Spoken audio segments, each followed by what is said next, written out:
like I told the guys on Sunday, we've been preparing for this moment all year. And so now we just need to continue on the routines that we've been on and, be the best team we've been all season.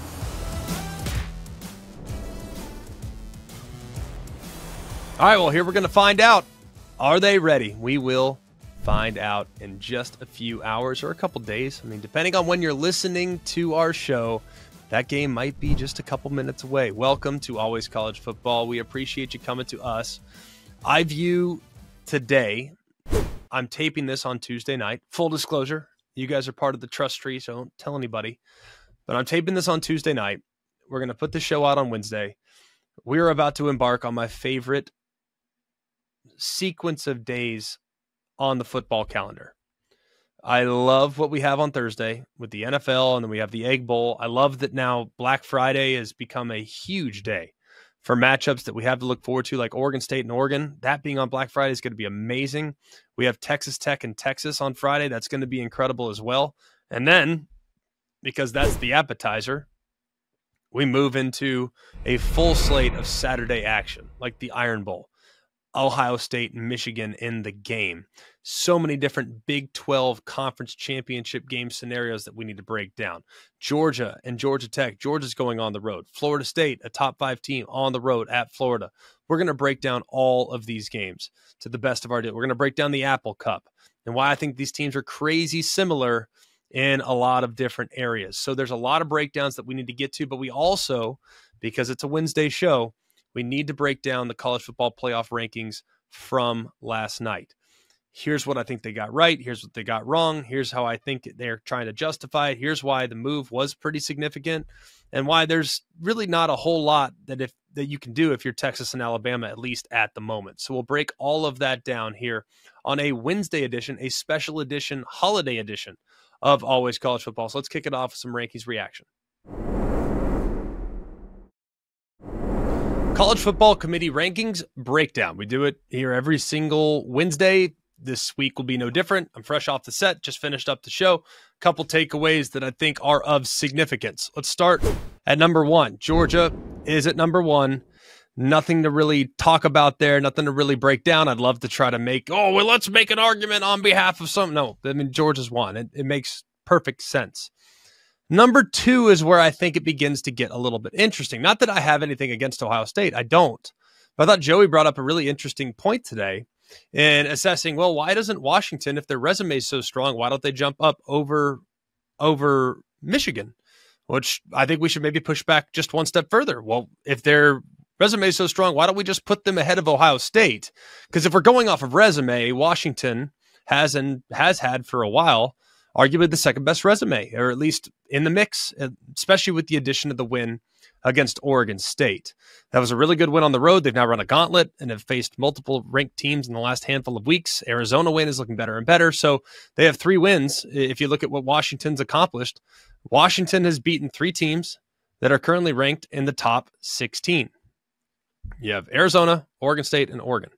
That's pretty sporty resume for the Washington Huskies. So if they would have moved them all the way to 2, I wouldn't have had a problem with it. They moved them to 4, which is fine. No problem with 2 and 3 as well.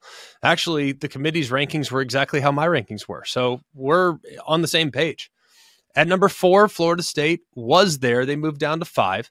But it wasn't so much, and I was happy to hear that it's not at the moment about Jordan Travis's injury. If you're going to penalize them based on the injury, that's absurd. Don't agree with that at all. At least give Tate Rodemaker the opportunity to prove what he can do here in the next couple of weeks against Florida and then against Louisville in the ACC championship game. At 6, it's Oregon.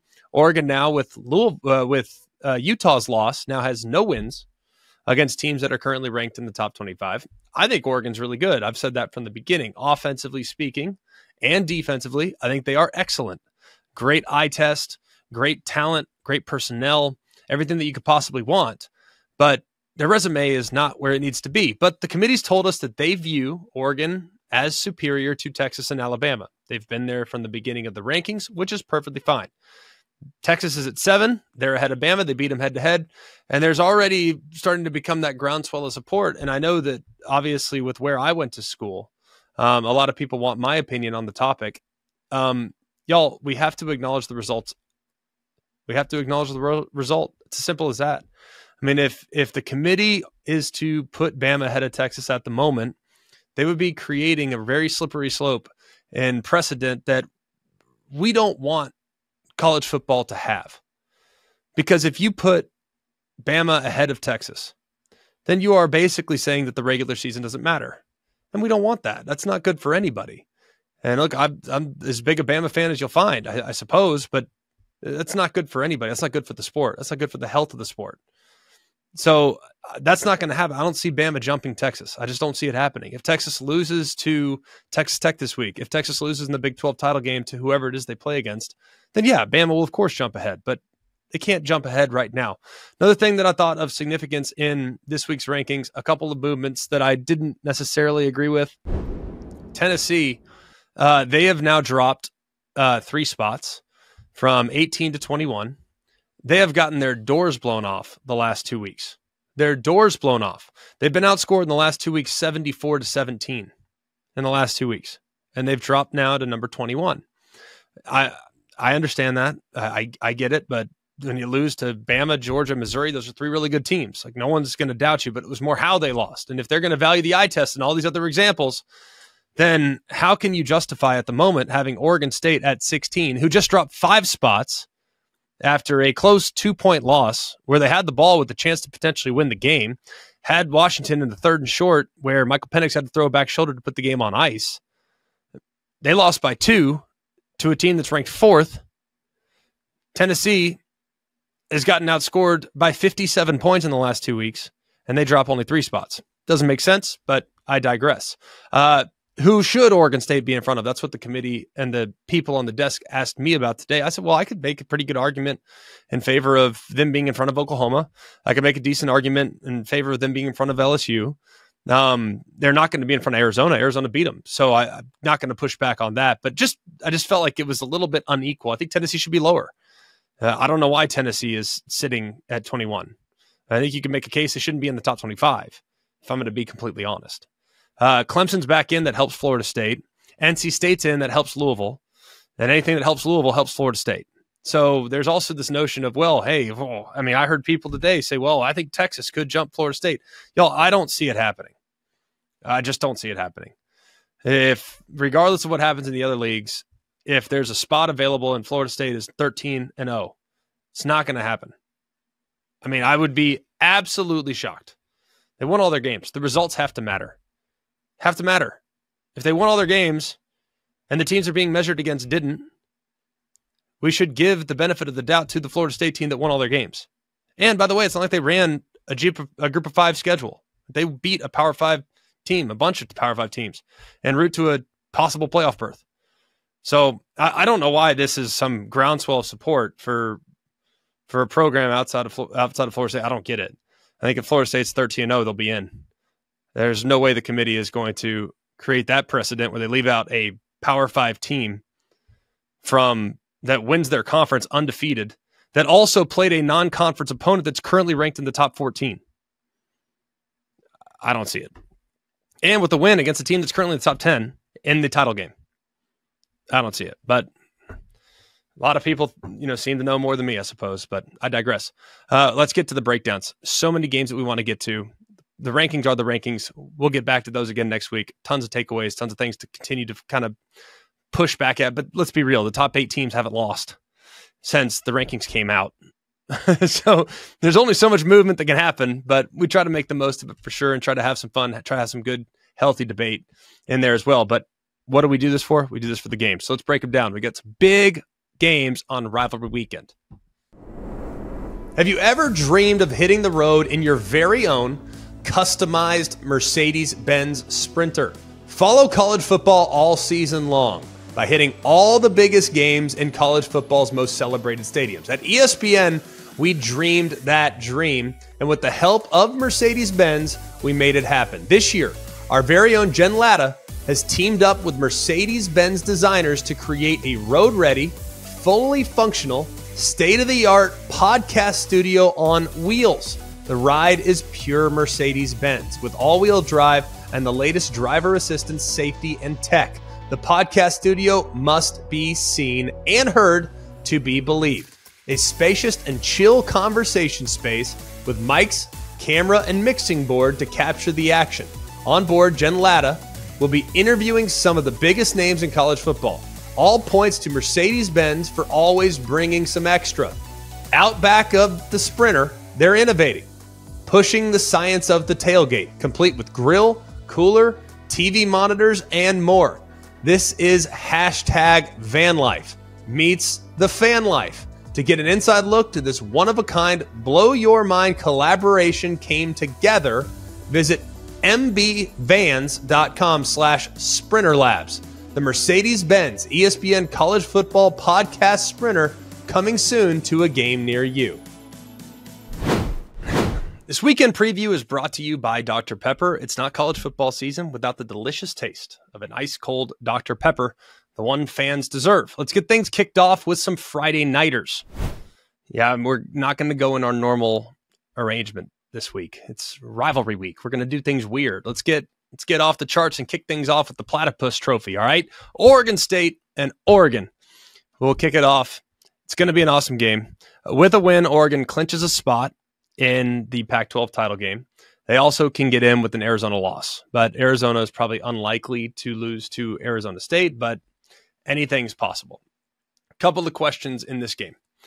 Question number one, can Oregon State effectively shrink the game? It was on display last week, at least there in the second half. Remember that drive that Oregon State went on, just a methodical, it felt like 100 plays, but just a methodical 10-minute drive, basically just totally took the air out of the football and disrupted the rhythm of the Washington passing attack. Not that they needed a lot of help last week. It was raining sideways, but it disrupted the offensive rhythm. Right now, Bo Nix and company are playing with a ridiculous rhythm. So I'm not sure that Oregon State right now, looking at what they have, and I think they're pretty good rushing the quarterback. I think they're pretty good as far as getting after the passer. But Oregon's elite when it comes to protecting Bo Nix, and Bo Nix is elite when it comes to getting the ball out on time. I think the best way to defend them is by shrinking the game, by playing slow, by playing methodical, and then trying to create some big plays. That's question number two. Can Oregon State create some big plays in the game? Now, DJ Uiagalelei has had a pretty good year. Those that have only watched last week will say, I don't know, he looks the same to me. There have been a lot of progress made by DJ Uiagalelei. I think he has decent receivers too in Silas Bolden and Anthony Gold. They have solid. Vailings as a solid option at tight end. We all know that it's going to run through the rushing game. Damian Martinez is going to be the bell cow. He's going to get a ton of totes. He's going to have a ton of opportunities. So they're going to try to effectively shrink the game by running it for sure, but maybe you got to be real cognizant of him pulling up and hitting a deep ball down the field. That's what Oregon State does. They marry up the run to the pass. They get you thinking it's all about the run. Those safeties get greedy. They come down to the box. Boom, you hit them over the top. And if you look at Oregon safeties, I do think they are a little greedy. I think they're good. I think they are a little greedy from time to time, and you can rock them to sleep with over and over and over again where they're having to fill and run support. So that's going to be really important. The other thing, can Oregon effectively run the football? It's a lot about the running game. A lot of people will talk about Bo Nix and the efficiency of the passing game. Totally accurate, totally fair. Big reason why Oregon's in the spot that they're in. But I still, and this might not be a popular opinion, but if you watch Bucky Irving, I think he's their best player. I still think he's their best player. I think he's that electric. He is so good. So good. When you look at what he can do in the open field, and if you look at Oregon State, I think they're vulnerable in the secondary. I do. But I do think they give a chance against the run. I think they have a chance to kind of slow things down, keep it in check, keep the ball in front of them, and keep Oregon from manufacturing some big plays. And then the other thing too, will Oregon continue to do an excellent job in keeping Bo Nix upright? I think a lot of this will have to do with their offensive plan, how quickly they're going to get the ball out of his hands, how effectively they can run the football, how much they'll do some misdirection. All of those things could factor in. But Oregon's a team that allows like half a sack a game. I mean, like we're talking like so far this year, like 4 sacks or somewhere abouts. Not a lot. Oregon State comes in averaging over 3 sacks per game. So they're a team that can flat out pin their ears back and come after you. They can get it done. So it's going to be very interesting to see who wins at the line of scrimmage, because I do believe that this is a game that will come down to the line of scrimmage. You're going to see a lot of these games, by the way, here this weekend. While we talk about receivers and quarterbacks and great weapons on the perimeter, a lot of rivalry games are determined at the line of scrimmage. You are built to beat your rival, and that's where a lot of these games will come. As far as some trends are concerned, Oregon is 8-2 against the spread as a favorite in 2023. Oregon State is 11-3 against the spread as a road underdog since 2019. I think Oregon wins this one. They're operating with too much efficiency. I think that they can create some opportunities. With the weather, it was difficult to get a real assessment on where Oregon State's secondary is. I think they're better. I think they're okay. They're better than they were 6-7 weeks ago for sure. But I don't think we have a real good indicator of just how much better they are. So I think Oregon handles Oregon State, and I think it'll be a good quality matchup, at least for a half. But ultimately, Oregon just has a little bit too much firepower, and they pull away as the game moves along. Let's go on to another Friday nighter. This will be the Texas Tech Red Raiders at the Texas Longhorns. They're number 7. They're about a 2-touchdown favorite or so. This will be Friday, 7:30 Eastern time on ABC. Now, Texas has not clinched a spot in the Big 12 title game just yet. I must be completely honest. I thought they did, but they have not. There is one scenario in which the Longhorns would not be playing on Championship Saturday. That would mean they'd lose to Texas Tech. Oklahoma would beat TCU, Oklahoma State would beat BYU, and Kansas State would lose to Iowa State. In that scenario, they would not be in the Big 12 title game. So it's possible, but looking at analytics, it's like a 4% chance. So if you feel good about putting the money on a parlay like that, go for it, my friend, but I am not going to indulge. Couple things about this matchup. This is one that kind of has been talked about for a while, dating back to August. And if you guys remember and you guys listened to some of our summer podcasts, this was a big topic of conversation with Brett Yormark, the Big 12 commissioner. He was attending a Red Raider Club kickoff luncheon, and they were sitting up there with Joey McGuire, and basically people were asking Yormark about Joey McGuire and, hey, are you going to be able to, play Texas or whatever? And he told Joey McGuire to, quote, take care of business against the Longhorns. Of course, the Longhorns leaving the Big 12. This will be their final Big 12 regular season game. So Yormark in the Big 12 office, I thought it was just in fun. I thought it was an interesting, here we are. It's a game we talked about in August, and here we are sitting final week of the regular season, bringing up a funny story from back in the day. But a couple of things in this one, what will decide the outcome. Can Texas Tech run the football? That's the big question. Because a lot of people are not familiar with Taj Brooks, and he is a workhorse for the Red Raiders. An awesome back. Really, really good. I have been thoroughly impressed with what I've seen from him. He has 249 carries. That's second most in the FBS this year. And in the last 3 games, Manor, Texas, that's where he's from, by the way, he's rushed for 461 yards and 3 touchdowns in the last 3 games. So that's an average about $154 over the last 3, and they've had a 3-game winning streak as a result of his brilliance. Now, most of the damage that Texas Tech has created, if you watch them, a lot of it's really downhill. They're really a between-the-tackles run team. And looking at some of the percentages, about 72% of their rushing yardage is between the tackles. It's a pretty good stat, and one that I think is very important in this game. And just so you know, they are 5th in college football as far as the percentage of the rushing yardage that comes between the tackles. So that's a really high number. A lot of teams do it outside the tackles. A lot of teams do it on scramble drills. No, there's right between the tackles. You know what's coming. And the problem with that type of approach is that you're playing against the Texas defensive tackles that don't give up anything on the ground. Iowa State last week rushed for 9 yards. They are 5th in college football against the run, about 83 yards a game given up, and they're one of just 9 teams in the country that are averaging less than 3 yards per carry. So Byron Murphy, Tavondre Sweat, they are really big, they are really physical, and they are a massive problem for every single team that's trying to run the ball downhill. They completely took over the game last week. I would think that's going to be a real possibility again this year. But if you're going to move the ball against Texas, it's not going to be on the ground. So far, Texas this season has given up 3,703 yards of offense. Seems like a lot, but over the course of an 11-game season, it's really not that many. The problem is 75% of those yards have come through the air. That is 130th as far as percentages in college football. So it's skewed. They're great against the run. Don't give up hardly anything on the ground. Just 25% of the offensive production against them this year is on the ground. 75, however, through the air, and that's 130th.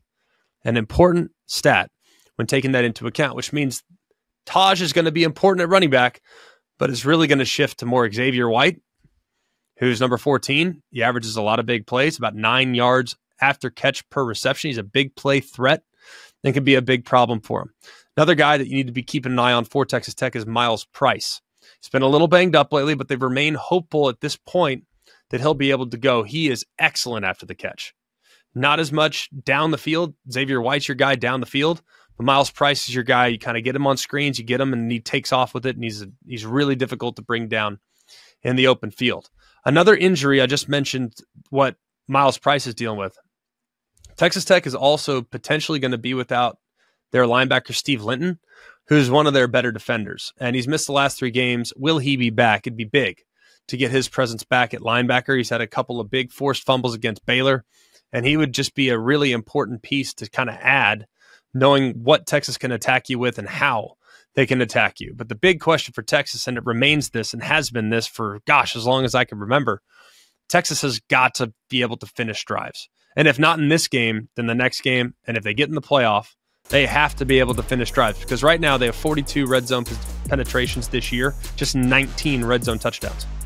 45% or so touchdown rate, that's 127 in the FBS. The good news is they're great on third down, and on so much of college football now is determined on third down and red zone. So are you scoring touchdowns in the red zone? If yes, you're probably doing pretty good. If you're getting off the field on third down, you're probably doing pretty well. Well, you're not scoring touchdowns on offense, but they are getting off the field on third down. They're giving up just 26.6% conversions on third down. That's number 1 in the FBS. And then one of the teams that we've talked about this season, Texas Tech, was one of the teams we liked a lot coming into the year. And they have been one of the biggest underachievers so far this season. It's disappointing. I'm not going to lie. I had them in my top 25 in the preseason. And usually when you look at teams that have underachieved greatly, it's either because of a couple things. One, injuries. If you have injuries, it's going to be tough to potentially overcome. They've lost Tyler Shuck. They've lost a couple other guys, but injuries aren't really the real reason why Texas Tech has underachieved this year. They've underachieved because they're turnovers. They are turning the ball over. At least they have quite a bit this year. They're -6 in the turnover margin. 12 of the 18 turnovers they've had this year came against BYU, Oregon, and Kansas State. They've only forced 12. So that's 105th. So they are not doing a great job as far as turning people over. And they also have done a great job in some of their bigger games where they have actually turned it over quite a bit themselves. So a couple trends: Texas and Texas Tech games have gone under the total in 5 straight games, and 4 of the last 5 Texas home games have gone under the total. I think Texas handles their business. I think it's a bad matchup for Texas Tech. They got them last year. They surprised them last year in Lubbock. I don't think that's going to be the case this year. I think Texas handles their business and rolls there on Friday night. Let's move into the game. Not that there's going to be there's a lot of the games this weekend, but there's one involving the team up north against Ohio, or as we like to call them, Ohio State and Michigan. Now, the winner, of course, will go to the Big Ten title game, and this will be just the 10th time in major college football history that 2 teams enter a regular season matchup at 11-0 or better, and just the 5th since 1900. So it's going to be the 3rd, actually, involving Ohio State and Michigan, and all of them have come since 2006. Historically, it has not been very kind to the Buckeyes in Ann Arbor. When these 2 teams are both in the top 5, Buckeyes are just 1-3-1 in Ann Arbor, but they've been really good at home. Another historical aspect of this is that Michigan has not fared well in top 5 matchups at all. At all. They are just 7-24-1 in top 5 matchups in the poll era. So they have not done a great job. Statistically speaking, there's a lot of similarities here. Scoring offense, Michigan's 38, Ohio State's 33. Total offense, Michigan's 400, Ohio State's 430. Rushing offense, 171 to 145. Michigan to Ohio State. Scoring defense, 9 points versus 9.3 points. Like, these teams match up really well. They're built to beat each other. Okay? They're built to beat each other. And that's what's so awesome about this matchup. Okay? So, let's start with the big question, number one. Which team is more effective running the football? Now, Michigan has not really been a big play threat on the ground this year. They've kind of churned it out a little bit more than they have in the past. They're averaging about 4.5 yards a carry. That's 54th in college football. And Ohio State, meanwhile, even in spite of being without their starting running back for a handful of games, they're at about 4.33. They're 69th. So you got 54th and 69th as far as yards per carry. But these are going to be some elite defenses that they're going to be going up against. And Blake Corum is healthy for the first time heading into the Ohio State game in his career. He had an ankle injury that kind of limited his touches in 21. And last year he hurt his knee in the game prior to the Ohio State game. So he's never really been healthy for this one. So you would imagine that he's pent up and excited, ready to roll against the Buckeyes in the biggest matchup of their season. Travion Henderson on the other hand for Ohio State. You just kind of become used to watching him just take off in the open field, right? I mean, when he does it, it's like, oh, well, Travion Henderson went the distance again. It's not that big a deal. Like, he only went for a 70-yard gain. You just become used to it to an extent. And he was very efficient last week, 15 carries, nearly $150. He's had 300-yard games in the last month. So he's moving in the right direction. You could tell that he's healthier. I mean, he is the home run hitter. And against maybe the best defense, or at least one of the best defenses that Ohio State's faced this year, he was arguably the difference against Notre Dame. With his big run, that kind of broke things open just a little bit. A couple matchups within the matchup. Travion Henderson, already talked about him a little bit against Michigan's front seven. That's going to be fascinating. Really fascinating. Then we want to take it just one step further. Travion Henderson and maybe the Michigan pass rush against Travion Henderson running the football and Ohio State's offensive line. So basically, Michigan's defense against Ohio State's offensive line. Well, looking at how things have gone for Ohio State along the front, I think their offensive line has some flaws. But it was a little evident based on their willingness to go to the portal to try to land 2 starting tackles. They swung and missed on a couple guys. They ended up getting, Simmons, who's been solid, and then they had to plug and play Josh Fryer at right tackle, who's given up quite a bit of pressure this year. The other question was at center coming into the season. Who would be able to man that spot? Whippler decided to leave. Well, in comes Carson Hinsman. He's given up some problems up the middle as well.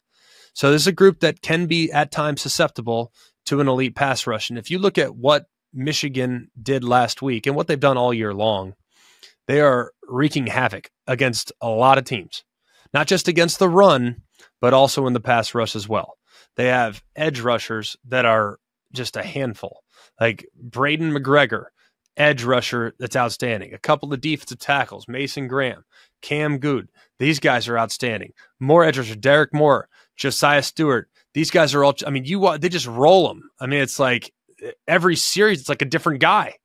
So they're always fresh. They've been rolling all season long, so they're super fresh for this one. Fatigue will not be a factor for Michigan's pass rush, and I think they do have a considerable advantage against Ohio State's offensive line.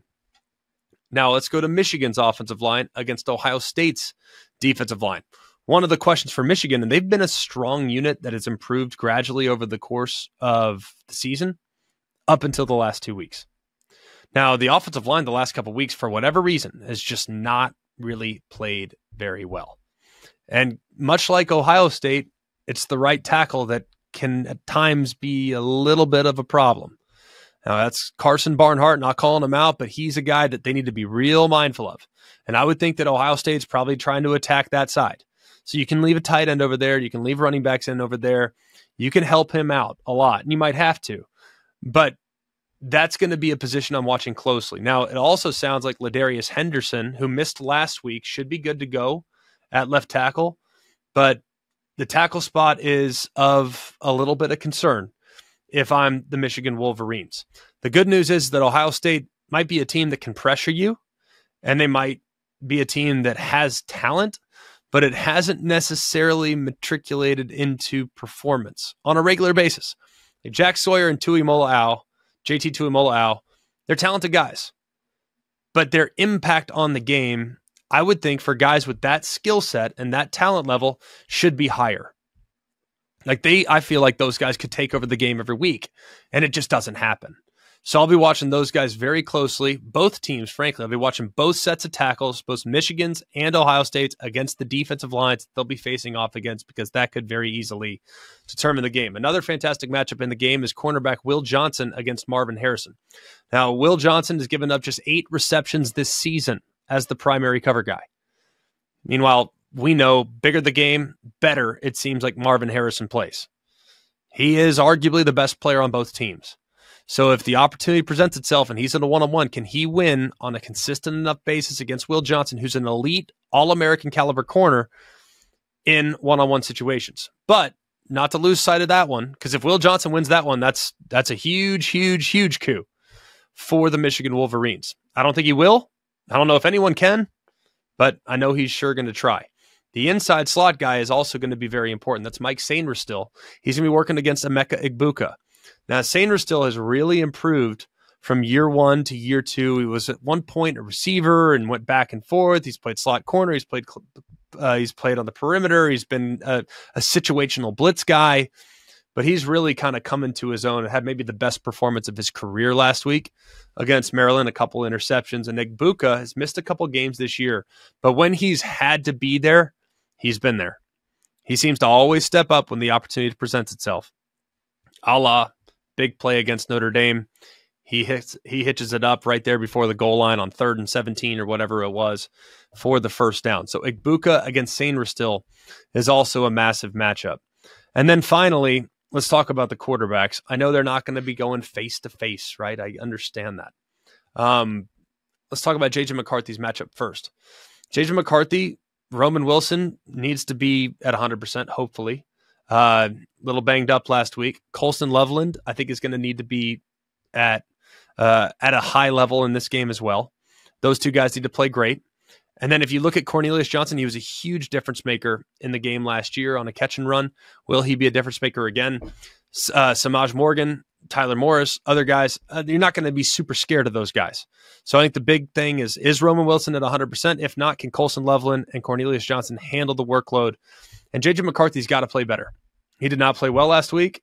That was an anomaly performance because he's usually been pretty steady, but he has got to play better than he did last week, especially against a group that has not given up very many big plays. They're number 1 in pass defense, just 144 yards a game given up, and they are first in the fewest plays that have gone for 40-plus yards in college football. They've given up just one of those. So the things that they won with last year are probably not going to be the same things that they win with this year. Worth noting. And then on the other side, Kyle McCord, I think, has grown. I don't think he's C.J. Stroud. I don't think he's Bo Nix. I don't think he's Michael Penix. I don't think he's Jayden Daniels. But I think Kyle McCord understands who Kyle McCord is. I think he knows what he can get away with. But the things that we've seen at times from him this year, he cannot be gun shy in this game. He's got to cut it loose. He has to harness the fear of failure and just rip it. This might be a game that's decided by punts and field position. I think it's going to be a low-scoring outfit. I do. I think it's going to be a really low-scoring game where the teams match up really, really well, have tons of respect for both sides defensively. I think it's going to be a low-scoring matchup. So don't take the unnecessary risk, but if it's there, trust yourself. You can do it. He has enough talent to be able to do it. I was very much leaning in heavily in favor of Michigan in this one, but seeing them play the last couple of weeks, I have softened my stance. I think Michigan wins the game, but I think it's going to be a close one. I'm thinking nail biter, and I'm thinking low scoring. 21-17, 17-14, 24-21 in that vicinity. Low scoring game, great defenses, two coaches that want to play ball control, limit possessions. With Jim Harbaugh being out, Sharon Moore's in charge, so it's probably going to be a little more conservative. I think Ryan Day will probably try to press the gas a little bit to get them out of their comfort zone, but I think it's going to be a tremendous game with two of the best teams in college football going toe-to-toe. You smell that? That's the scent of fresh turf and freshly cracked Dr. Pepper, which can only mean one thing. It's college football season, so block off your Saturdays and swipe a sweet Dr. Pepper from the mini fridge, because there's a new season of high kicks, long throws, and Fansville commercial breaks to carry you all the way to the West Coast games. That's right, the fans are back, and this year things are heating up. We're talking about hot takes, more heartbreak, more layers of face paint. Get ready to drink in all the drama this season with the help of the most delicious college football tradition there is, Dr. Pepper, the one fans deserve. The number 5 Florida State Seminoles, newly number 5 Florida State Seminoles, head to the Swamp. This will be Saturday, 7 o'clock Eastern time on ESPN. Florida State about a touchdown favorite or so at the moment. Florida won 3 straight meetings from 2018 to 2021 before losing last year in Tallahassee. And the Gators are 3-12 in the series when the Seminoles are in the top 5 in the AP poll with 5 straight losses. The last time they beat a top 5 Seminole team was in 1997. So history is very much against the Florida Gators, and recent history is very much against the Florida Gators as well. They've lost 4 straight games, but 3 of the 4 have come against teams that are currently ranked in the top 15. It is a battle of the backup quarterbacks. And we'll start with Graham Mertz being out. At least we'll start there. Because I don't know how many people are aware that he is not available. Because he hurt his collarbone. There was hope and some optimism that maybe it wasn't a fracture. Maybe he'd be okay. They said it was not displaced.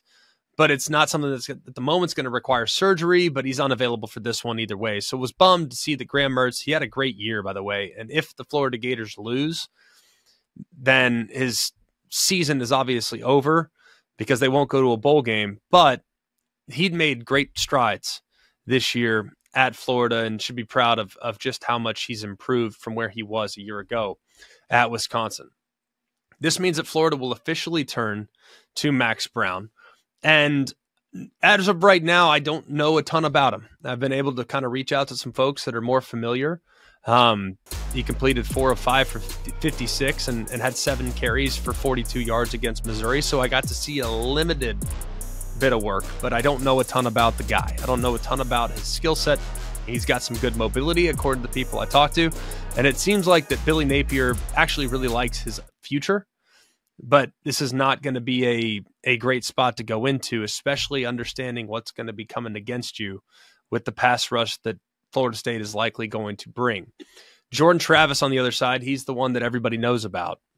And it was one of the more heartbreaking experiences I've had as a college football analyst, seeing him go down last week with what is likely to be a career ender at Florida State, not a career ender from a permanent standpoint, but a career ender at Florida State. To see his college career end on the field like that was really disappointing. Well, here comes Tate Rodemaker.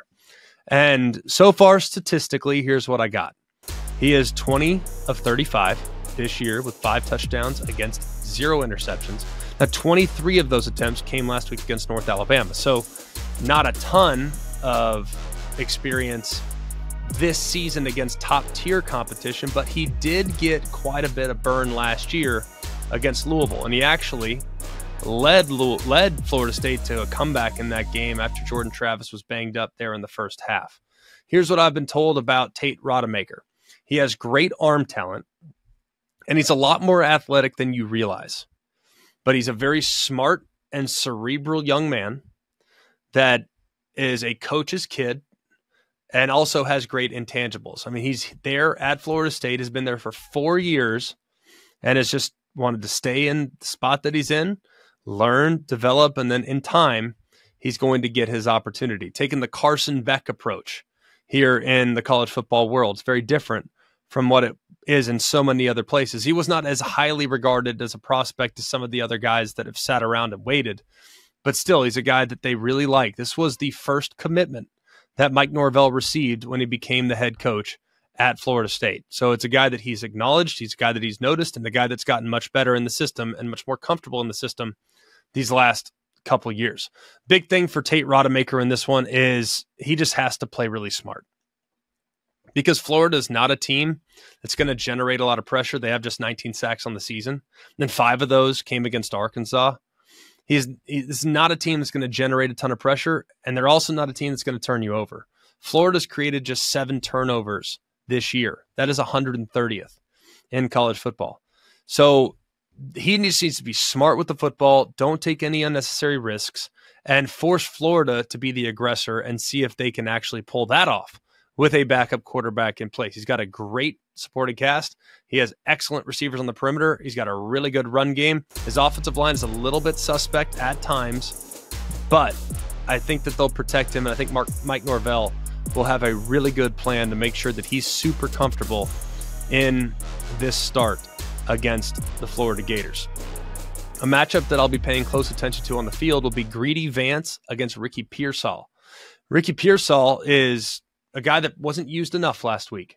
Just 5 targets. He's the #1 wide receiver for the Florida Gators. Just 5 targets last week, but he's been the go-to guy for quite a while, and he's just 52 yards away from 1,000 yards on the season. He's had a great year and has had a great couple years since transferring over from Arizona State. And Greedy Vance is one of the better cover guys in the country. Really good in the slot. He can play all over the place. If I were them, I would move Pearsall into the slot where I'd live primarily, and I would just put Greedy Vance on him if I were Adam Fuller, the defensive coordinator for the Florida State Seminoles. So that'll be really interesting. And then the other aspect of it, the cover guys be a good matchup for sure, but Florida's offensive line needs to be great. They are not great as it relates to sacks given up 33 this year. Their left tackle, Austin Barber, has been out the last couple weeks, so they've had to move some pieces around. Now you're going up against Jared Verse and Patrick Payton. It's not the great get-right recipe that you want if your tackles have been a little dicey the last couple weeks. Couple trends here. Florida's 5-0 against the spread as a home underdog since 2018. Couple takeaways from that trend. How is it that Florida has only been a home underdog 5 times in the last 5 years? That was shocking, number one. 2, I'm surprised they played that well in that spot. I think this will be a really good game. I think Florida State will win, but I do not think it will be pretty. I think it's going to be a grinded-out game for Florida State, and I think Florida will throw their best punch and probably play well, but I don't think it'll be enough to be able to control the line of scrimmage against a Florida State team that I think is still very, very good and probably has a bit of a chip on their shoulder given all the things been said about their team the last couple days. Let's move over to the Iron Bowl, one that obviously means a lot to me. It's one of my favorite games in college football. I have a million stories that we'll save for the off season about the Iron Bowl, including one from 2009 where we were traveling to play at Auburn and we had a police escort with our buses going from the hotel to the stadium at Jordan-Hare with a police escort, and we got stuck in traffic. And we got to the stadium like 90 minutes before kick. Weird things happen on the plains. Just saying, weird things happen on the plains. Alabama's won 3 straight in the matchup. That's the longest winning streak against Auburn under Nick Saban. The last time they won 4 straight was during a 9-game streak from 1973 to 1981. And the history is not on Auburn's side to pull the upset. Unranked Auburn is just 1-27 against ranked Alabama in the AP poll era. That only win came in 2002. So when Alabama's ranked and Auburn's unranked, it has not ended well for the Auburn Tigers. A couple things to acknowledge in this one. Alabama's pass protection. Now, Alabama in the first 8 games of the year was struggling in pass protection. Part of it was the fact that their quarterback, Jalen Milroe, and the others that filled in the South Florida game, they were holding the ball too long. So they gave up 35 sacks in the first 8 games. But since they went to the bye week and they've played 3 games since, they've given up just 3 sacks. So they've improved drastically with that, but it's also been part because of Jalen Milroe speeding up his process and being more decisive. Alabama, since the bye week, they've been a completely different team. The bye week, for those that are unaware, was around October 28th. That was by Saturday. They had that week off. And since that time, they have played against Kentucky, played against LSU, and played against Chattanooga. So kind of take the Chattanooga game out of it because that's not really applicable, I don't think, at least. But since the bye week, when you take all the data points into account, they are number 1 in the country in points per game, 52 points per game. They are number 1 in third down conversion percentage. They're converting 71% of their third downs. That's the second best team, by the way, in the country is under 60. So they are 10 points higher, 11 points higher than the second best team in the country since November 1st. Number 2 team is Liberty. They're converting 59%. So Alabama running away with that third down conversion percentage here in the last 3 weeks. And Jalen Milroe has been a big reason for the growth. Since the bye week, he's actually their leading rusher.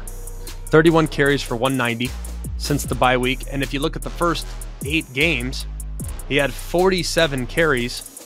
That's not including sacks, for 142 yards. So you got to take the sacks into account and all those things. That does affect your rush yardage. But 31 carries in the last 3 weeks and 47 carries in the first 8, clearly a big difference with how decisive he's been running the football and taking off when the opportunity presents itself. And it's allowed the receivers to really blossom down the field, because now the defenders are keyed in on the backfield and they're going to have a very tough time, I think, accounting for both his legs and staying in coverage and being disciplined in coverage when he takes off. Alabama's receivers have also done a really good job too. Isaiah Bond has kind of emerged as a legitimate go-to guy. Since the bye week, he's had 18 targets, so they've started to incorporate him a little more. Jermaine Burton missed the Kentucky game, but has shown the ability to take over the game if necessary, like against A&M when he went for about 200. I think the biggest position group in the game for Auburn, on the defensive side, we'll start there since we're talking Bama offense. I think it's their linebackers. Eugene Asante and Jalen McLeod, they've combined for 18 tackles for a loss and 10.5 sacks. Those guys are going to have a really big responsibility, because Alabama's going to run the football with Jace McClellan. They're going to run the ball with Roydell Williams. They're going to run the ball with Jalen Milroe. Those linebackers have to be really disciplined and trust their eyes, because there's going to be some RPOs. There's going to be some things that are going in one direction and they go back the other way. There's going to be some misdirections. Those two guys in particular have to be elite for Auburn to slow down this Alabama offense. So Eugene Asante and Jalen McLeod are the guys that I'm going to be paying very close attention to. And then offensively for the Auburn Tigers, it's all about Jarquez Hunter. Jarquez Hunter is the key. He's their best offensive weapon. I think he can also be a key in the passing game. We know he's great in the run game. That's understandable. But he's also got 16 receptions on the season. And Alabama's still very good against the run. They're not top 5 like they at one point were annually, but they're still very good against the run. They're 29th in the FBS in rushing yards a game given up. So it's not bad. It's just not what it's been. So I think Jarquez Hunter and Peyton Thorne, to an extent, have to be really good and decisive in the run game. Will Peyton Thorne pull it and get loose every once in a while? Perhaps. That's going to be significant. It's also going to be very important for Auburn to stay on the field on third down. They're one of the worst teams in the country in third down conversion percentage offensively. They're 113th. So against Alabama, you're going to have to stay on the field. Bama's going to get you to third down, but you got to convert. And that's demoralizing when a team is continually converting third down over and over and over again. And a big part of converting third down is staying in third manageable. And you can do that by effectively running the football. I think Auburn's offensive line has been pretty good. The disappointing part of Auburn's offense has been the wide receivers. There's a little separation. There's not really a dependable go-to guy that can win those contested catch situations. And I don't think there's going to be a lot of situations where those guys are going to beat up on Terrion Arnold and Kool-Aid McKinstry. I think they're going to have a hard time on the perimeter. So they have to win it with their quarterback run game. They have to win it with their run game traditionally. And they're going to have to be great on third down and score touchdowns when they get in the red zone. And if there's one thing that has also kind of upended this rivalry from time to time, kicking game. Auburn's not yet where they need to be to go toe-to-toe against Alabama. And if you think about Hugh Freeze, when he beat Nick Saban in 2014 and 2015, he did so with elite weapons at wide receiver. Elite weapons at wide receiver. He doesn't have those right now. So it's going to be really important for them to win the hidden yardage. So they have to win turnover battle. They're going to have to create return games. And they're going to have to be elite on special teams. Auburn right now is 6th in the FBS in special teams efficiency. So that is an area where they're very, very strong. Bama's also very good, but Auburn is elite. Top 6 nationally in special teams. So maybe they can make a play in special teams to keep this game a little close. I don't see it happen. I think Bama rolls. I think they roll in a big way. The big thing for Bama, are they looking ahead to the Georgia game? Potentially. That's all anyone seems to want to talk about. And they need to focus on the task at hand, because Auburn is dangerous, especially in Jordan-Hare. But Auburn is 1-4 against the spread against teams with winning records this year. Have not fared well against quality competition in Hugh Freeze's first season. Let's go to the Apple Cup. Washington State at newly minted number 4 Washington. Washington is about a 17-point favorite. This will be Saturday, 4 o'clock Eastern time. Series history, Washington leads at 75-33-6. Washington is 8-1 in the last 9 matchups against Washington State since 2013. That only loss was in 2021. And each of the last 9 Apple Cups have been decided by double digits. So this has not been a game that's been super competitive. Okay. Here's what I think is fascinating about this. I think both teams are crazy similar. They're almost built identically. I mean, they really are. They put a ton on their quarterback. Cam Ward for Washington State, Michael Penix for Washington.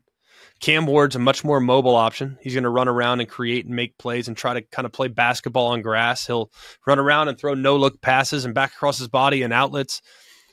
Penix wins more from the pocket, but both teams put a ton on their quarterback. Both teams have talented and perhaps underutilized running backs. Now, Nakia Watson, he's back from injury. He played last Friday, had 47 yards, plus a receiving touchdown. Thought he did a good job on that touchdown catch, by the way, where he kind of surged into the end zone after the catch into the flat.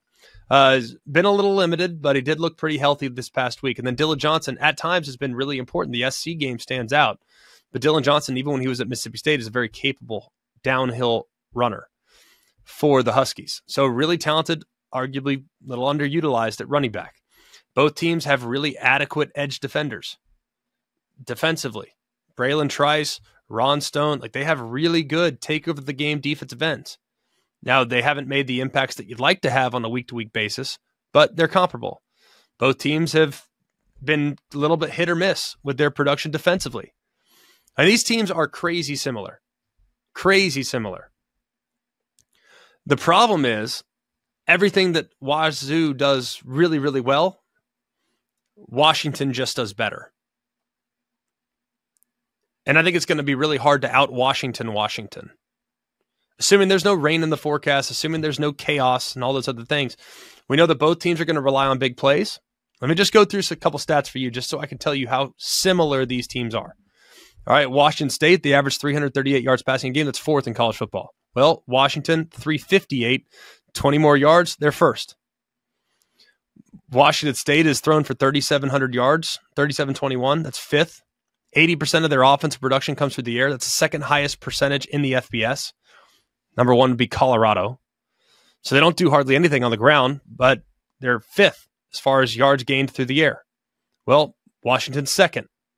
They've thrown for 3,942. Well, Washington State, they're excellent in creating big plays downfield. 52 passes have gone for 20-plus yards. That's seventh most in the country. Well, Washington's has 63. They're second. So everything Wazoo does really well, Washington does, except better. Now, there's two really notable differences in these offenses. Their identities are similar. What they want to be is similar and to an extent. But there's two very notable differences. One are the sack numbers. Wazoo's given up 34 sacks this year. That's 114th. I already referenced that Cam Ward will kind of run around and make plays in the backfield and kind of run around like crazy. Johnny Manziel-esque. Just kind of run around and just instinctive and dumps it, really accurate on the move. But that's led to 34 sacks this year. That's 114th in college football. Washington, conversely, living from the pocket, Penix dotting you up from the pocket. They've given up just 7 sacks. That's one big difference, the sack numbers. The second big difference is the wide receiver personnel. Now, with all due respect to Josh Kelly and Lincoln Victor and Kyle Williams and Carlos Hernandez and Cooper Mathers, their tight end, there's a pretty big gap between their ceiling and the ceiling that exists with Washington's personnel on the perimeter. Rome Odunze's gone for over 1,200 yards. He's fifth in the country. Jalen Polk's 22nd in the country, gone for 950.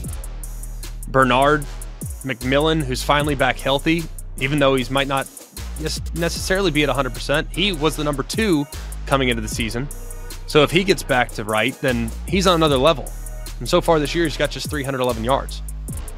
Jack Westover, the tight end, he's a contributor too. So their personnel is just superior on the perimeter than that of what Washington State has, and that is one of the biggest difference. Another question, will the team try to create any balance? I mean, at all? Like Washington State, we know Washington State's not going to. But will Washington? They've done it in the past. They might do it again here. If we see that Wazoo is playing to take away the passing game completely. Now, there is a significant injury possibly for Wazoo. Shaw Smith-Wade, that's a top corner who would obviously be very, very handy when taking on some of these wide receivers. He's missed each of the past 4 games, up in the air as to whether or not he'll be available for this one. So it'd be really nice to get him back for the Cougs if they're going to be able to at least slow down this passing attack to an extent. And then final question. Can this finally be the week that Washington's pass rush wakes up? Now, Wazoo, already referenced, they've given up a ton of sacks. They're possibly without their left tackle, Esapole, who has been maybe their biggest liability in protection at times this year. But if he's out, and you know what that means. That means that Braylon Trice and Tupu Olofatui, they're going to be pinning their ears back and they're going to be going. If those two guys can finally, they've created pressure. Their pressure numbers are good, but they haven't generated a ton of sacks. And it's got to turn into sacks at some point. The other thing is Wazoo's had a bunch of fumbles too, 12 fumbles on the year. That's 130th in college football. Only Clemson and Nebraska are the only two that have more in the Power 5. I think Washington handles their business, but I think it's going to be close. I think Washington State will keep up with them. And I envision this game not being quite 52-42 like it was between SC and Washington. I see this game being like 38-28 in favor of the Huskies. A couple trends. Washington State is 3-0 against spread against ranked teams in 2023, and 4 of Washington State's 5 road games this season have gone over the total. So you would think that Washington State would keep it close. You would also think that this game's going to be a high-scoring affair between the two. Every college football season, Goodyear knows the importance of winning on the road. The road will always demand confidence. The confidence to handle whatever the journey brings and to perform under tough conditions. And just like the players and fans of college football, Goodyear is ready. Are you ready for the road? Visit Goodyear.com to find the right Goodyear tires for whatever road you're on this season. Goodyear, more driven. Other games to keep an eye on, Georgia and Georgia Tech. I will be on the call for this one. Looking forward to being there. Probably my favorite nickname for a rivalry. Good, clean, old-fashioned hate. It's just so nice. It's just such a nice way of saying I hate you, isn't it? I've always really liked that one. Anyways, Kirby Smart lost his first matchup with Georgia Tech. That feels like forever ago. And since that game, Kirby Smart's Bulldogs are 5-0 against Georgia Tech and have won by an average of 33.6 points per game. So they're outscoring the Yellow Jackets 217-49 in this 5-game win streak. But Georgia Tech has been a really streaky team this year, and it's a little bit predicated on how Haynes King plays. There have been moments this year where Georgia has been a little susceptible against quarterback run, and Haynes King is a dynamic runner. Great straight line speed, track speed. Problem is he turns it over. And if he turns it over against Georgia, it'll be all she wrote there in the game between Georgia and Georgia Tech, also known as Good, Clean, Old-Fashioned Hate. Looking forward to being on the call. It'll be Saturday, 7:30 Eastern Time on ABC. Big 12 championship game scenarios. Already referenced the event earlier in the show where Texas doesn't get in. It's improbable. But basically, Texas and Oklahoma State win and in. Okay? We'll talk about Oklahoma State in a second, but Oklahoma can clinch a spot with a win and an Oklahoma State loss, or a win and a Texas loss and a Kansas State loss. So there is a roundabout way for the Sooners to get in as long as they handle their business on Friday at noon against TCU. Big thing about this one is Dylan Gabriel. Is he available? Is he healthy? Upper body injury last week, right before halftime. Gabriel had played pretty well before exiting, and then Jackson Arnold stepped into the game. He's a very highly regarded prospect, but hadn't played since the Tulsa game, completed just 5 of 9, added 24 yards on the ground, but there were some struggles, especially there early in the game. So if Jackson Arnold is, in fact, the starter this weekend, which I think is possible, if not probable, then will the offense dip just a little bit against a TCU team that has an awful lot on the line? Trends in the game: Oklahoma's 4-1 against the spread in home games in 2023. TCU is 1-7 against the spread in their last 8 as a road underdog. So the trends would point towards the Sooners handling their business. BYU is at Oklahoma State. Oklahoma State, like I said, clinches with a win. They can also clinch. These Big 12 tiebreaker scenarios honestly make me laugh. Like, they're so absurd. And it's going to only be the norm moving forward, too, with the Big 10 going to 20 teams or 18 teams or however many, and the SEC going to 16, and It's just going to get even more chaotic and more difficult to digest, but it's fun, I suppose. All right, Oklahoma State clinches with a win. They can also get to the Big 12 title game with an Oklahoma loss, a Kansas State loss, a West Virginia loss, and a Texas Tech loss. So how about that on your parlay board? Oklahoma losing, Kansas State losing, West Virginia losing, and Texas Tech losing. I don't know what it would pay, but it'd probably be pretty hefty. Oklahoma State, you got to think they'd bounce back in this one. BYU's been a mess the last couple of weeks. Defensively, they've struggled a little bit. The quarterback issues have been a problem as well since Keaton Slovis got banged up. So I think that this is going to be an easy win for Oklahoma State. I don't think it's going to be a huge challenge. They're at home.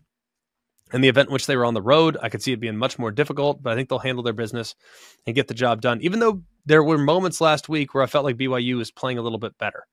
Did look like they played a little bit better last week, but not sure it's going to be enough to close the gap with Oklahoma State. Iowa State is at Kansas State. Kansas State clinches a spot with a win, an Oklahoma loss, and an Oklahoma State loss. I'm not sold on Iowa State right now. I think Kansas State will handle their business. They should be in a good spot, especially looking at just how Texas was able to get after that offensive line. I think Iowa State's going to have a tough time being able to create some balance against Kansas State, who's very stout on the defensive front. Texas A&M at LSU. Why are we watching this one? Well, because I think the best player in college football is playing in the game. Now, best player in college football does not necessarily mean he's going to win the Heisman Trophy. I think he has done everything in his power to put himself in position to have a chance to be considered as a Heisman Trophy winner. Jayden Daniels is amazing. And I don't care about stats from Georgia State. To be honest with you, I don't really care about stats that much at all. It's not really, when I vote on the Heisman, put it this way, I voted on a defensive player not to win it, but I've had a defense player in my top 3 like 7 times.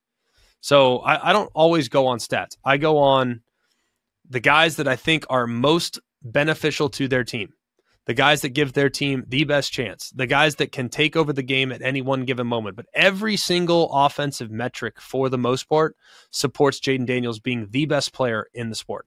He is. Now, whether or not you want to award him the Heisman Trophy is up to the voters. Some people don't think that the guy playing on a team with 3 losses should win it, which is perfectly fine. That's well within your right to acknowledge that. And he might very well not have the platforms that Michael Penix has, or Bo Nix has, or even Marvin Harrison Jr. has, even though it feels like he's a little bit of a long shot at the moment.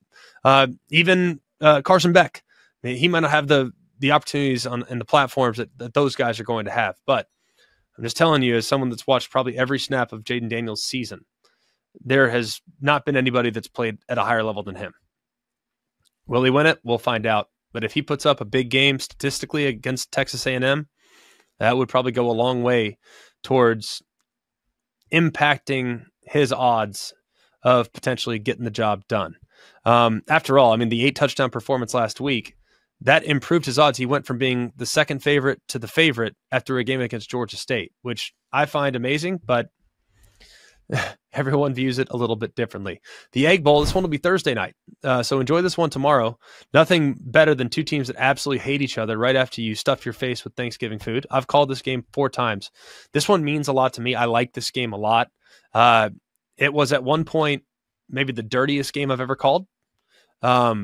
Cheap shots, fights, Matt Corral getting in fights with Mississippi State defenders. It's a crazy game. It's a really entertaining game. 2 teams that loathe each other, and a big opportunity for Mississippi State. The Bulldogs won the game last year, 24-22. Ole Miss failed on the 2-point conversion with $1:25 remaining in the 4th quarter. But if you look at Ole Miss, how they've performed offensively against Mississippi State, since 2015, they have been rolling offensively. They average 30 points per game, 400 plus yards a game. So they've been really good since 2015. They're 3-1 in these games against Mississippi State, at Mississippi State, excuse me. So they've played really well on the road in these settings before. So I would anticipate them doing it again, even though I do think Mississippi State has a couple defenders that are legit at the second level. A couple trends in this one. Mississippi State is 0-6 against the spread in their last 6 games as a home underdog. Ole Miss is 5-0-1 against the spread as a road favorite since 2021. And then finally, Wisconsin and Minnesota, the border battle. The winner will get Paul Bunyan's axe Pretty cool. This will be the 117th consecutive meeting between Minnesota and Wisconsin that extends the longest uninterrupted streak of rivalry games played in FBS history. The teams have met every year since 1907, and remarkably, it's tied 62, 62, and 8. So two teams that have not been great offensively this year will go toe-to-toe for the Battle of the Axe. Traeger is awesome. Let me tell you why. At the Home Depot, Saturdays are about two things: making all your watch party favorites on the Traeger Ironwood XL grill and smoker, and football. You can serve up wood-fired flavor every time with consistent cooking, and the intuitive touchscreen makes it easy to control the temperature, which stays steady. So you can keep your mind on the score, not on the temperature. And trust me, when your favorite team is on, that will come in clutch. Traeger is all about versatile cooking, so you can cook, grill, smoke, roast, or even bake, which means you can grill some burgers, smoke a pork butt, roast veggies, or even bake a pie. You heard it right. Desserts can be done on a Traeger. With Wi-Fi technology, you can be in the kitchen preparing some side dishes or on the couch watching the game while everything is cooking for your game day party by controlling your Traeger from anywhere with the easy-to-use app. And when you're done cooking everything for the game, cleanup is easy thanks to an easily accessible, easy clean grease and ash keg. So don't wait. Upgrade your Saturday with the Home Depot. How doers get more done. All right, before we put a bow on the show, let's talk about some conference championship clinching scenarios. 4 of the 10 conference championship games are set as of this moment. In the ACC, you have Florida State and Louisville. In the SEC, you have Georgia and Alabama. In the MAC, you have Toledo and Miami, Ohio. And in Conference USA, you have Liberty against New Mexico State. In the Pac-12, Washington has clinched. Oregon will clinch with a win against Oregon State or an Arizona loss at Arizona State. So Arizona, heavy favorite against Arizona State. Oregon, a heavy favorite against Oregon State. All signs point to the Ducks being the second team in the Pac-12 title game. In the American, SMU clinches a spot in the championship game with a win. And then the UTSA Tulane winner clinches a spot in the championship game. If SMU loses, then the second spot in the championship game will be determined by the highest composite average of select computer rankings between SMU and the loser of UTSA and Tulane. I don't understand it, but hopefully the selected computer rankings of Anderson and Hester, Billingsley, Coley, and Wolf, they know what they're doing. Just tell me who's playing and we'll break it down next week. How's that sound? Sunbelt. Troy's already clinched the West. Coastal Carolina clinches the East with a win against James Madison or an Appalachian State loss against Georgia Southern. Appalachian State clinches the East with a win against Georgia Southern and a Coastal Carolina loss to James Madison. So James Madison lost last week, but still very much a factor in who is going to go to the Sun Belt title game. They're, of course, not eligible this year after the NCAA ruled that they cannot compete in the postseason, at least at the moment. In the Mountain West, UNLV clinches a spot with a win against San Jose State. If UNLV wins, then the winner of Air Force Boise will be the other team. If San Jose State beats UNLV, then 3 teams will be tied at 6-2. San Jose State, UNLV, and the Air Force Boise State winner. And I don't know how they're going to determine that. They haven't told me just yet, and I didn't see enough information to understand exactly how that tiebreaker is going to go. Hopefully the last one of the matrices like they have with the other things. These computer ranking things are like beyond me. I don't understand it, but I digress. There are a bunch of teams seeking bowl eligibility here in week 13. 24 teams have a chance to pick up their 6th win and reach bowl eligibility this year. But there are no matchups this weekend between teams that both have 5 wins, which would have been kind of cool. Like win and you go to the postseason, lose and you go home. There's not a single matchup like that. But 11 of the 24 teams that are seeking bowl eligibility are favored, which is kind of interesting. UCF can get to bowl eligible against Houston. Virginia Tech can get to bowl eligible on the road at Virginia. Illinois can go bowling with a win against Northwestern. Nebraska can go bowling in Matt Rule's first year with a win at home against the Iowa Hawkeyes. South Carolina can go bowling if they beat Clemson for the second consecutive year, which would be a remarkable feat after what's been a very up and down season for the Gamecocks. Florida can punch their ticket to the bowl season by beating Florida State this weekend, even though that feels like a little bit of a long shot, but it's certainly plausible. ESPN Analytics giving them about a 20% chance of being able to pull that one off. BYU can go bowling if they win at Oklahoma State. Mississippi State can go bowling if they beat Ole Miss. TCU can go bowling if they win at Oklahoma. And Washington State will go to the postseason if they win at Washington. That's in the Power 5. There are way too many others in the group of 5. So if your team has 5 wins, know that I'm pulling for you. I want everyone to be able to go to a bowl game. That would be terrific. And like we do every single week, we give you some giant killers. This week is a little bit tougher because it's a rivalry game. Is it really a giant killer scenario, right? Is it? I don't know. To me, using Florida as a giant killer against Florida State, perhaps, but I'm going to use it. We're not predicting these upsets. I told you earlier that I think Florida State's going to beat Florida. We're not predicting these upsets. All I'm saying is that if the team that is considered the quote giant, if they don't play well, they're going to lose. They better be ready to roll. Florida is a giant killer this week against the Florida State Seminoles. Listed why all the reasons a little bit earlier. I do think they will be tough, and if Max Brown plays great, they will absolutely have a chance against Florida State. UT San Antonio is a giant killer against Tulane. Tulane currently right now, if the season ended today, would be going to the New Year's Six. UTSA is in their way, and I think this will be maybe the toughest test on Tulane's schedule that they've faced up to this point. New Mexico, fresh off a nice win last week, they're a giant killer against Utah State. Washington State is a giant killer against Washington.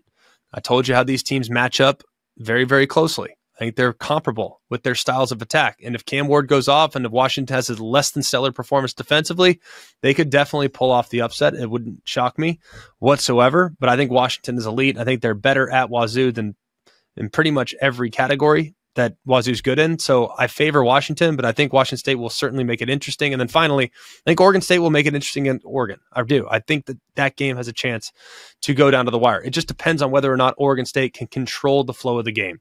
If they can't control the flow of the game, they could get run out of the gym. But if they can have some of those 10-minute drives like they had a week ago, and that game shrinks and all the pressure gets put on the Oregon Ducks offense to be able to manufacture plays, even though they might not have the rhythm that they normally have when navigating throughout the course of the game.